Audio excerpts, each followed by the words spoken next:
Merhaba doğa sever arkadaşlar, gezi tutkunları. Bu video otobüsle Yunanistan gezimizin ikinci bölümü. Bu bölümde Yunanistan'ın Yenice'yi Vardar bölümünü gezeceğiz.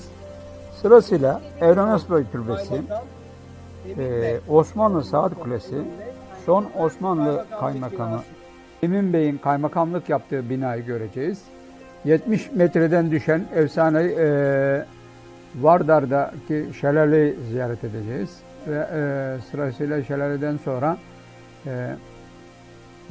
Lidl mağazasını gezip fiyatları Türkiye ile karşılaştıracağız.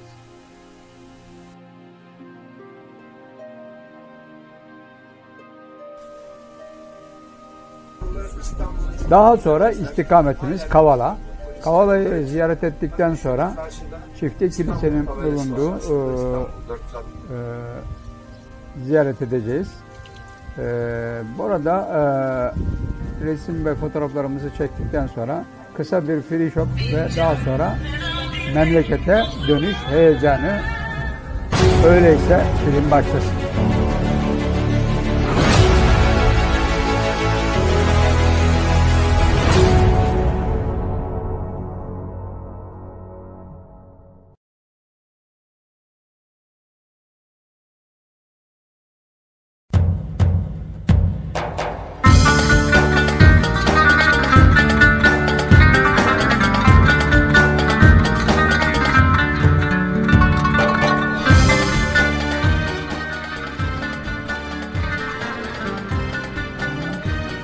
Evet, gezimize değerli gezgin arkadaşlar, Vardar Ovası'nda devam ediyoruz. Bu bölgeden size biraz bahsetmek istiyorum. Bu bölge 1387 yılında Osmanlı Uçbey'i Balıkesirli Evrenosbey tarafından buralar keşfediliyor ve buralara da bir şehir kuruyor. Şehrin adına da Yenice'yi Vardar deniyor. Yani Vardar'ın Yenicesi adı veriliyor. Yunanca'da ismi değiştirilerek Yenitsa olarak isimlendiriliyor. Tarihe dalmışken Yenice sigarasını hatırlayan var mı arkadaşlar? Yenice sigarası vardı. Salem vardı, Salem sigarası. Bunları hatırlayanlarınız mutlaka vardır. İşte bu verimli Vardar Ovası'ndan çıkan tütünlerden, Yenice'de çıkan tütünlerden yapılan bir sigaraydı bu. Ve bu sigara Almanya Dresden şehrinde üretilirdi. Ve hikayesi de oldukça ilginç. Hugo Zeit adındaki bir Yahudi iş adamı Salem ve Yenice sigaralarını Almanya'da Dresden şehrinde üretiyordu. Buraları 1881 ve 1923 yıllar arasında Osmanlı'nın görkemli saraylar yapmak için Avrupa'dan aldığı paraları geriye ödeyememesi sonucunda Avrupalılar da ne yaptılar? Buralardaki tütünlere el koydular. İşte İntişar İdaresi de bu el koydukları kurumlardan biriydi. Böylece buradaki tütünleri alarak Avrupa'da üretip tekrar dünyaya satıyorlar. Evet, kısacası değerli misafirlerimiz ilk etabımız Yanitsa, yani Yenice'yi Vardar. Evrenosbey'in kurmuş olduğu Vardar'ın Yenicesi şehri ziyaret edeceğiz. Duymuştum karavancılardan. Şimdi şöyle söyleyeyim, bu özellikle gidiş gelişli yollarda çok fazla sık rastlarsınız.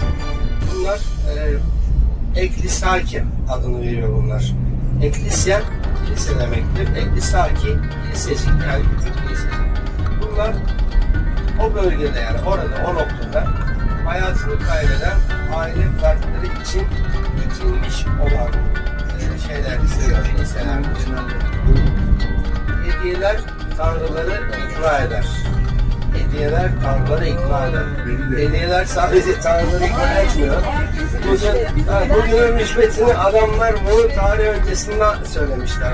O günden bugüne Demek ki insanlıkta bir değişen hiçbir şey yok. Yani mesela şehrine gidiş yapmış artık. Biraz sonra işte Gazi Evranos bölgesinin hemen önünde fark edeceğiz. Plaka var. Bu işte az önce size göstermiş olduğum evet, bayraktaki Vergina Güneşi. Yani 2. Fethi'nin mezarında bulunan Vergina Güneşi. O yüzden zaten Makedonlara bu bayrağı kullanmak istemedi insanlar. Onu değiştirmişler orada. Tam şehrin girişine de Vergina Güneşi'ni dikmişler. Yine az ileride şimdi Osmanlı döneminden kalan hamamları göreceksiniz. Yani Osmanlı eserlerini net görebileceğiniz nadir şehirlerden birisi. Ama tabii burası Anadolu'da çok sokak kaldığı için hiç kimse de gelip bu Osmanlı eserlerini asla ziyaret etmiyorlar.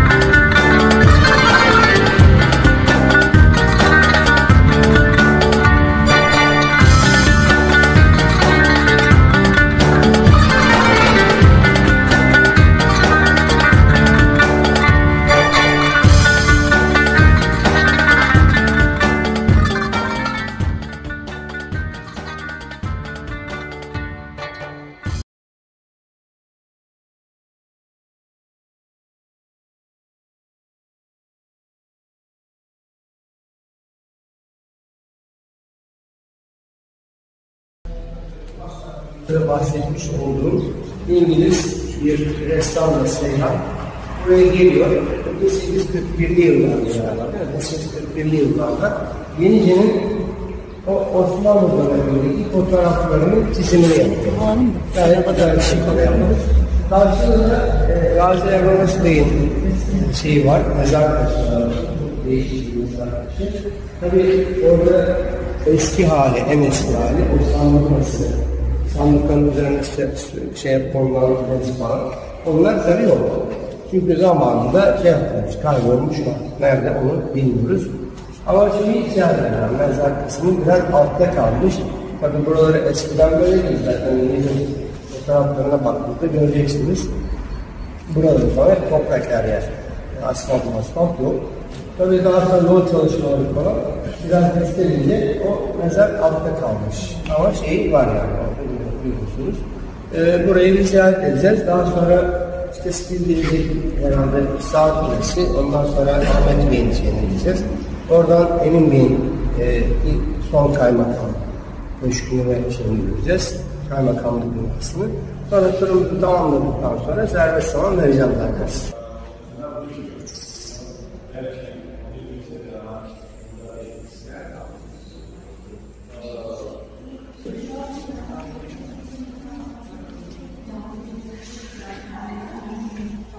Bakın asıl şeyin sandıkasının olduğu buluşu. Onların zaman kavramı da yok. Onların zaman kavramı.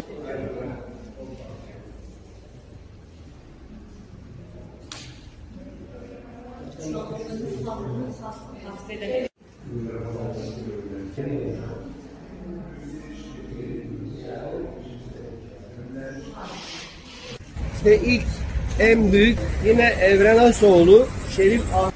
Kalimera.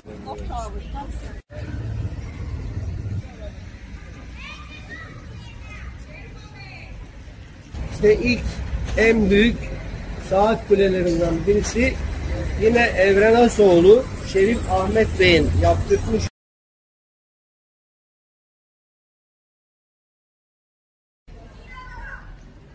Türkiye'de geziyor.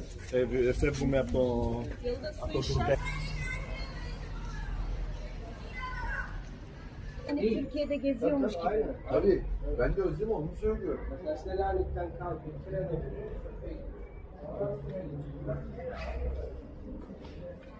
Gelmeye bak. Papazlar izin verir mi çekelim fotoğrafı? Papaz'a soracağım. Ben onun varisi değilim. Ben Yahudiyim. Hahamlar varsa bana sorabiliyorsun. Merhaba. Selamünaleyküm.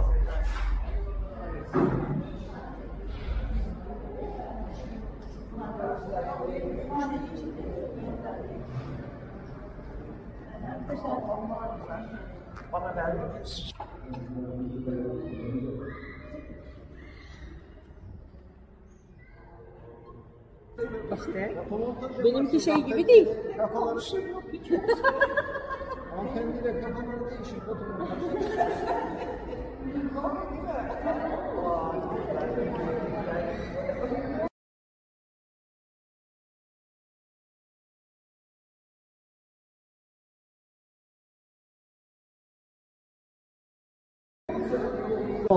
Kaymakam Emin Bey, Evrimden sonra Emin Bey. Burada bu kaymakam 1912'de en son kaymakam Emin Bey, Evrimden sonra Emin Bey. Burada bu kaymakamlık binasında görev yaptı. Yani burası bir kaymakamlık binası. O zamanın kaymakamlık binası. Ve sonra Bayrak. erkeklik göz hastanesi oldu. Evet, sonra göz hastanesine çevriliyor. Osmanlı. Osmanlılar. Ve sonra Yunanistan Yanisan'ın hastanesi. Evet, daha sonra Uzun Yanisa'da zaman. uzun zaman hastane binası olarak görev yapıyor burada. Orada o tabelada birkaç ilginç resimleri var. Evet, şimdi orada resimlerini göreceğiz. Ama ondan önce şurada da bir fotoğraf alalım da.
Yasas, Kalimera.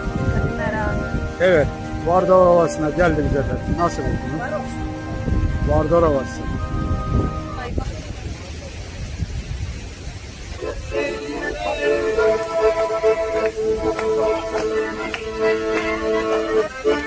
Şenlik başlamış.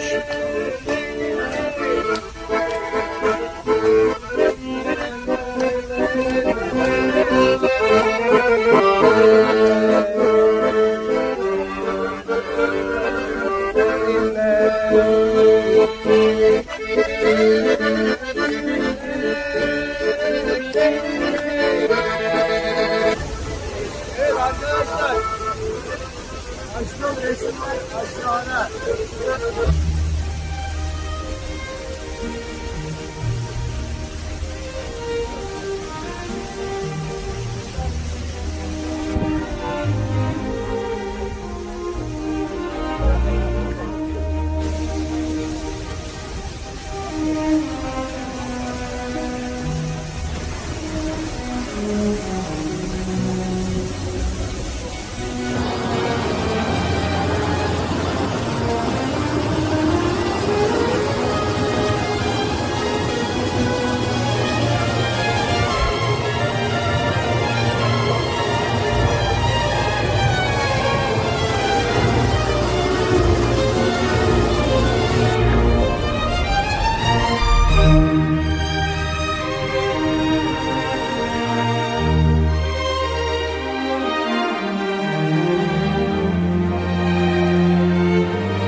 Bu bölgede Lidl mağazasına geldik. Lidl mağazasında fiyatlar Türkiye'den Avrupa Birliği Euro ile satış yapılan bir bölge olmasına rağmen Türkiye'den pahalı değil. Bir örnek vermek gerekirse bira 51 sente, 1 euro değil, 51 sente alabiliyorsunuz. İçilebilecek güzel bir şarabı 3,5 euroya alabiliyorsunuz. Diğer fiyatları da burada görüyorsunuz. Gayet güzel bir market. Bu bölgeye uğrarsanız mutlaka uğrayın. Mazotu aldık. Yine gözümüz yollarda. Bunlar İstanbul demezler. Hala Konstantinopol istiyor onlar için. Bakın şurada karşıda İstanbul tabelası var. Aslında İstanbul 460.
Kıbrıs haritası.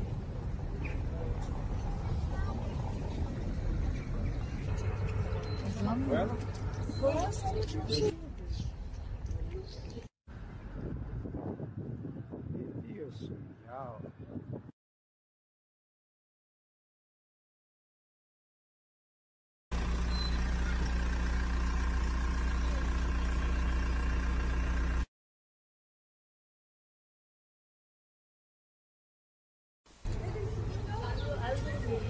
İşte bu da Osmanlı'ya baş kaldıran Kavalalı Mehmet Ali Paşa'nın heykeli. Bu da Mehmet Ali Paşa'nın doğduğu ev.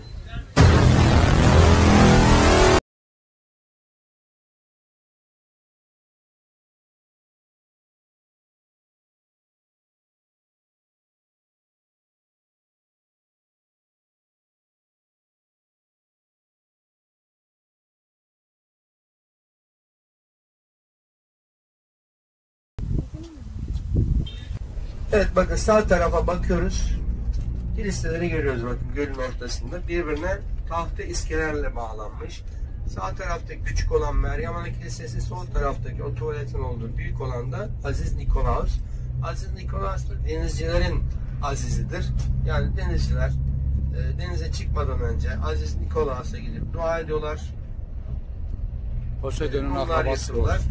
Kendilerinin sağ salim geri dönmesi için dualarını alıyorlar. Evet bakın tam karşıda iki kiliseyi de görüyoruz.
Evet.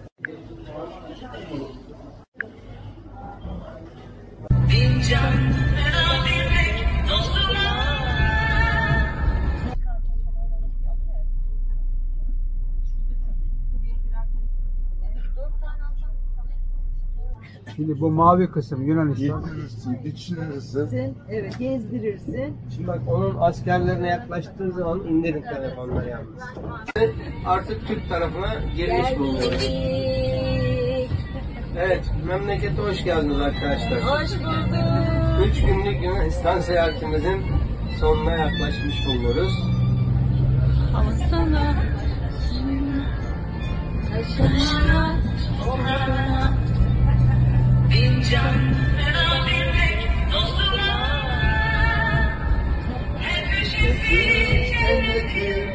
birisiler için bir başkadır benim memleketim.